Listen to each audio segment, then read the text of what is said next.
Hey, what's up? My name is Ren. Welcome back to the studio. In today's video, we're diving a bit deeper into some color theory basics.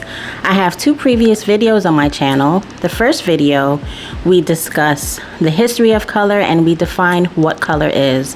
In the second video, we make a color wheel together and we discuss a bit about complementary colors. Today we are bringing our color wheel back out and we are discussing warm colors and cool colors. But I definitely want you to stick around until the end of the video because I'm going to show you how I use warm colors and cool colors in a simple way. If you take the color wheel and basically split it down the middle, on one side you're going to have warm colors and on the other side you're going to have cool colors. The warm colors are basically on the red, orange, and yellow end of the spectrum, and the cool colors are on the violet, blue, and green end of the spectrum. I like to remember my warm colors by associating them with things like the sun, with fire, with things that uplift and energize. And my cool colors, I like to remember them by associating them with things like the moon, ice, water, things that calm us down and cool us down. And this is exactly what leads me into my next point. You can definitely use warm colors and cool colors in your painting to evoke different emotions, to provide depth and layering. Because warm colors do evoke a different emotion than cool colors, you can combine them in various ways to create more interesting and dynamic paintings. Also, understanding warm colors and cool colors is not specific to the medium that you use.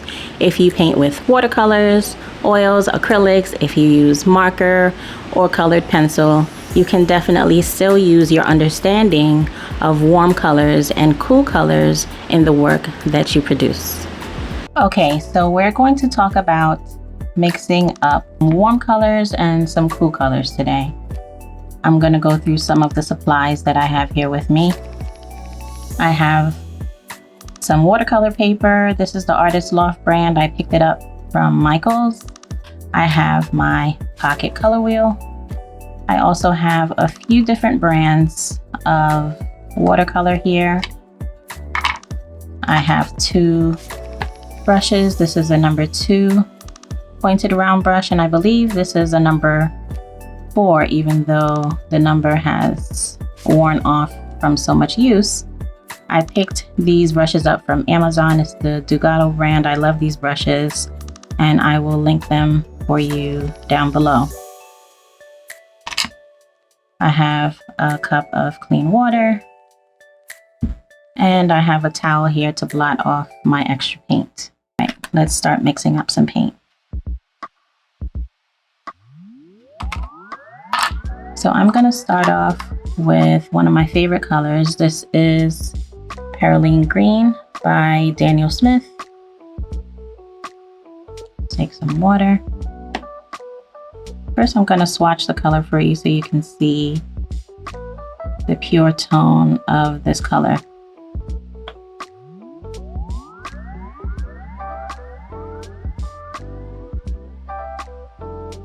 So this pigment is really considered a black color, but it has a green undertone when you dilute it. And this is a very cool green.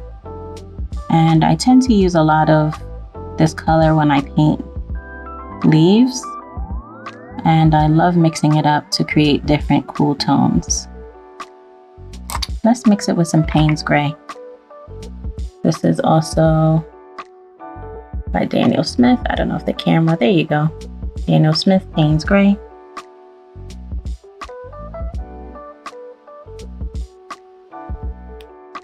And we're going to take a little of the Payne's Gray, mix it with some of the Perylene Green. And Payne's Gray is a good color to mix with Perylene Green because it cools it down even more. Payne's Gray has a really blue sort of undertone to it, and blue is a cool color. This Perylene Green is also a cool color, and it makes a nice deep rich color. that I love. I don't know if it'll show up a lot on camera. Blue's a great color to cool down your greens.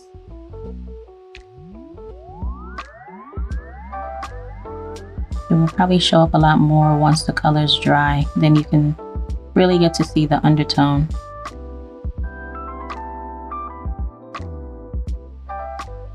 Of this color. Another color that I like to mix with this perylene green is burnt sienna. Burnt sienna, I'll show you in a second, is right here, also from Daniel Smith. It's a very warm brown.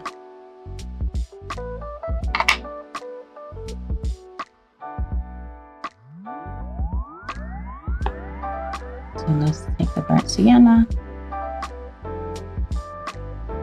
some of the perylene green, which will muddy it up a bit.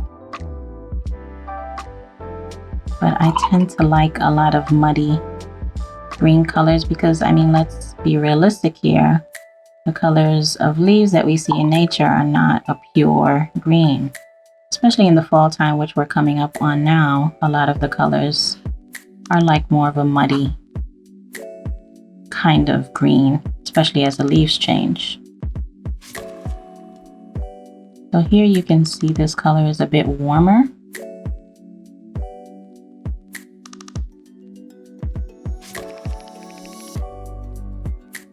When you compare it to the other two colors above. But I like a good balance of warm colors and cool colors when I paint with green. We're going to mix up some more perylene green, and let's mix some Naples yellow. This is by Winsor & Newton.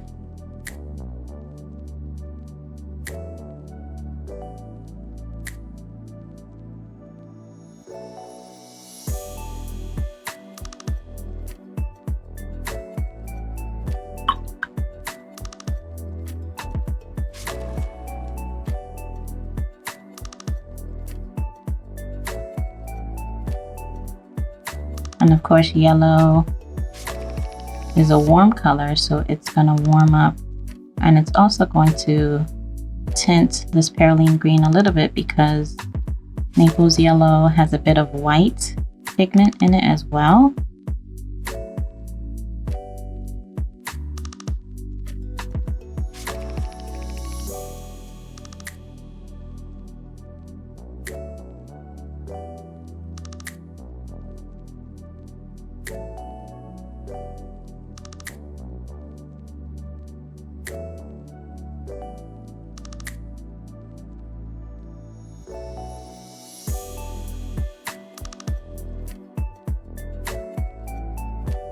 Gonna give you a little bit more of a warm green. Let's paint some leaves. Let's take perylene green, put that here. Let's take our Payne's gray.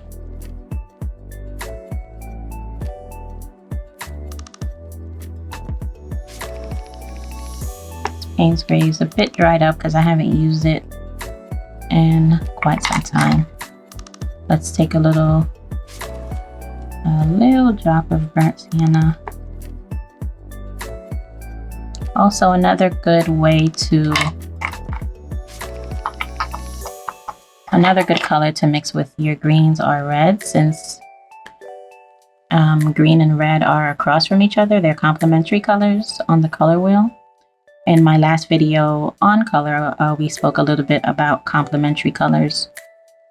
So I like to mix red and green together to the red can sort of tone down a lot of your warmer greens. For instance, sap green. For me, it's a matter of your taste, what you like.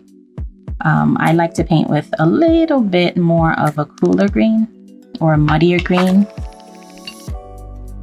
When I paint with sap green, I like to take it down a little bit with red. This is Pyro Scarlet from Daniel Smith. But this, you only need a little bit because it tends to overpower.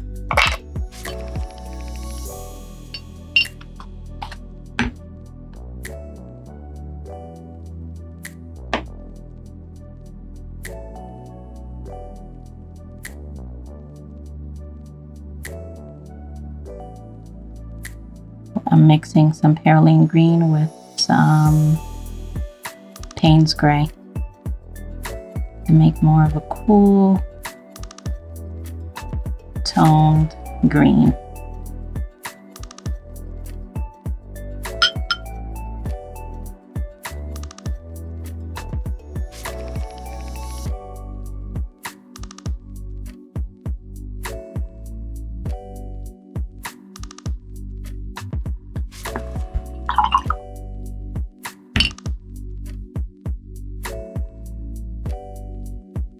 Now let's take that warmer sap green .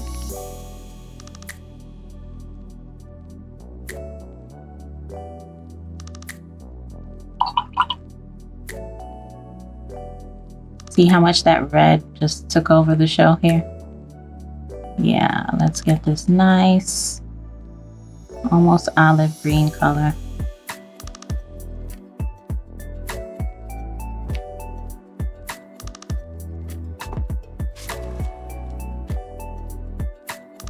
And you see the difference with these two leaves. This is very cool, this is very warm. And when you blend them together, it can make a really dynamic, and I think a little bit more realistic painting.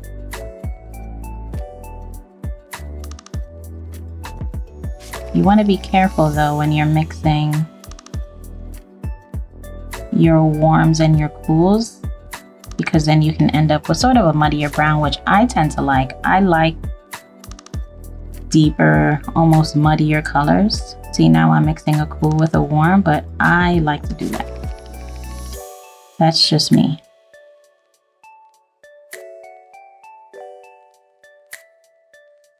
Because when I look at leaves in nature, they're never one color, you know? They can be a variety of colors.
I hope this video helped you to understand a bit more about color theory, specifically warm colors versus cool colors.